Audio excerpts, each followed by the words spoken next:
first account, the image of God. This seems to be the author focusing on what that means and bringing out its full meaning. I think the author had a very broad imagination. Yeah. Well, man is made from dirt, but has God's ruah, God's spirit, which is the same word for wind, our breath that makes him alive. So here we have the acknowledgement that we're material creatures. We're sort of like everything else. We're made from dirt. We're human and material, but there's this special thing that God gives us, God's spirit, which brings us life, which makes us both spiritual and material beings. And in the Hebrew concept, there's always this word called nephesh, which I love this concept. Whenever you hear the word soul in the Hebrew Bible, it's usually referring to the entire person, sort of showing the interconnectedness of the spirit with the body. That you can't, the Hebrews never thought you could separate that. That's sort of where the idea of the resurrection from the dead, of the body, comes from, because they're like, what am I without my body? For them, it was very hard to imagine a disembodied existence, because God created their body as well as their soul and connected it together. Man's put in the garden to take care of it, as we were talking about in Foster's book when we were talking about work. Man was put in the garden to work. Man was put in the garden to tend it. So here we see the expansion of the idea of the dominion, right? Of man over creation, of man taking care of creation. Man names the creatures. Again, we see the idea of dominion. Again, we see the idea of rule.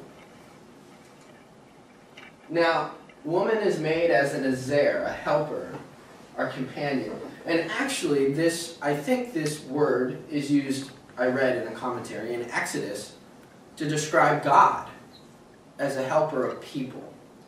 And if we look at the sort of context of this story and where the story goes, it's a very vision of equality, almost, that man couldn't function alone. He was lonely. So God created woman to help him, and not in a sort of servitude way, but to be his equal partner, almost. So there definitely seems to be... Why did you say almost? Not an equal partner. Almost. He stuck that Totally. almost in there. I didn't mean to stick the almost in there. It's just sort of... But Like back in a anyway. race. Yeah, I think it's time that we open the window and skedaddle. Yeah, I don't want to get stoned here. And as we mentioned, the foundations of marriage are found in this creation story, that Jesus established the covenant of marriage in the creation story, not necessarily in the law. So he went all the way back to the beginning to argue against more liberal views that you could divorce your wife if she sneezed or whatever. I mean, there was one Jewish thought that said you could do whatever you want, and he was like, no, because they were created to be one flesh, because they were created to be equal together. Calvin on the image of God.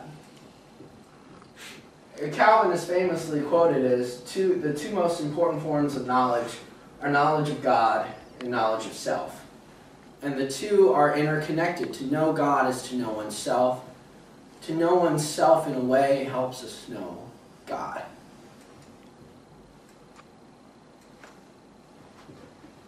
For although God's glory shines forth in the outer man, yet there is no doubt that the proper seat of his image is in his soul. So for Calvin, the image of God was more connected to the inner being, to the soul of the human being. Though he acknowledged that, our upright stature, for example, is considered to most animals, might represent in some ways our image of God.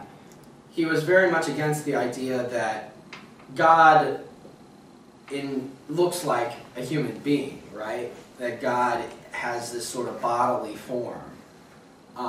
For him, the image of God was humanity's dignity, his soul, his intellect, his logic, everything that separates us from the beast. Are there any questions about that? No. So But I don't have a mental image of God as a spirit. That's what you're saying. Yeah, well, Or it represents good. yeah, definitely the Reformed tradition more focuses on the concept of the image of God as the soul. Yeah. But the Hebrew tradition definitely focuses on the image of God as a very functional thing. That you're made in the image of God to do God's work, sort of. I don't see the soul as being physical at all. Right. And neither did Calvin. He was like, the soul is the most important part of the person. And being made in the image of God doesn't mean that God is 5'6" or 5'8" or whatever. What does it mean then?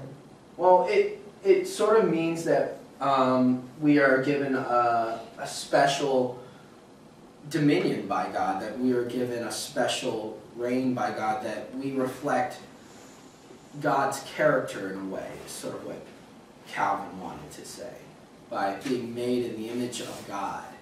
And we hearken back to what pagans thought of images, that they saw these statues as representing their gods, as a way to connect with their gods. And so when the Hebrews use this context against the pagans, they're saying, no, man's the image of God, not these statues. So we represent God in the world. We are God's way of ruling over the world, almost, is sort of what the first 2 chapters of Genesis really get at, that God gives Adam this garden to tend to it, right? To make sure that it is in order. So we're almost God's way of establishing order in the world. But of course, things didn't go that well. And this is the account from Genesis 3. Now the serpent was more crafty than any other wild animal that the Lord God had made. He said to the woman, "Did God say, 'You shall not eat from any tree of the garden'?" The woman said to the serpent, "We may eat of the fruit of the trees in the garden, but God said, 'You shall not eat of the fruit of the tree that is in the middle of the garden, nor shall you touch it, or you shall die.' But the serpent said to the woman, 'You will not die, for God knows that when you eat of it, your eyes will be opened, and you will be like God, knowing good and evil.'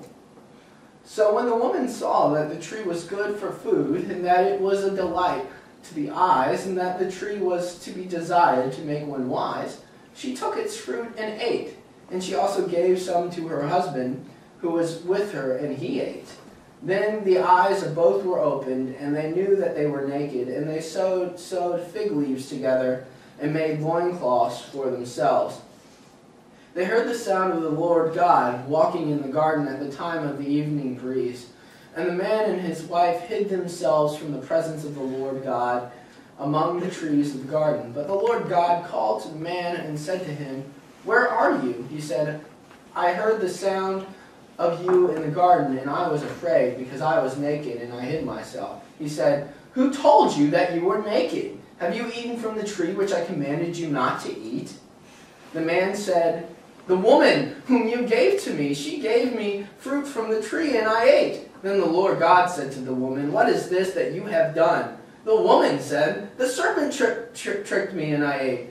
The Lord God said to the serpent, "Because you have done this, cursed are you among all the animals and among all the wild creatures. Upon your belly you shall go, and dust you shall eat all the days of your life. I will put enmity between you and the woman, and between your offspring and hers. He will strike your head, and you will strike his heel." To the woman he said, "I will greatly increase your pains in childbearing. In pain you shall bring forth children, yet your desire shall be for your husband, and he shall rule over you."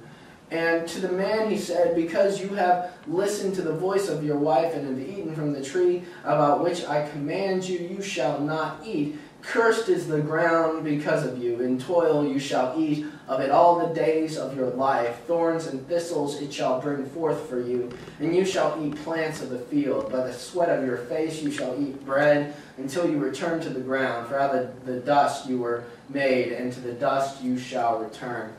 The man named his wife Eve because she was the mother of all who live. And the Lord God made garments of skin for the man and for his wife, and clothed them. Then the Lord God said, See, the one man has become like one of us, knowing good and evil. And now he might reach out his hand and take also of the tree of life and eat and live forever.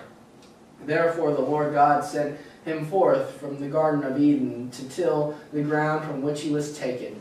He drove out the man, and at the east of the Garden of Eden he placed a cherubim and a sword of flaming and turning to guard the way to the tree of life. So here we have quite a dramatic change of events. Things seem to be going quite well, and then this serpent comes in, who Christian tradition has always identified with the devil, and brings in doubt. And what are some changes that we see with this fall? Well, we see the entrance of deception into the picture, and we have this movement from obedience, where people do what God says, to knowledge, from dependence to independence. What are some other things you notice that happened in this story? Blaming others. Yeah, passing the buck, you know, blaming others. The man blames the woman blames for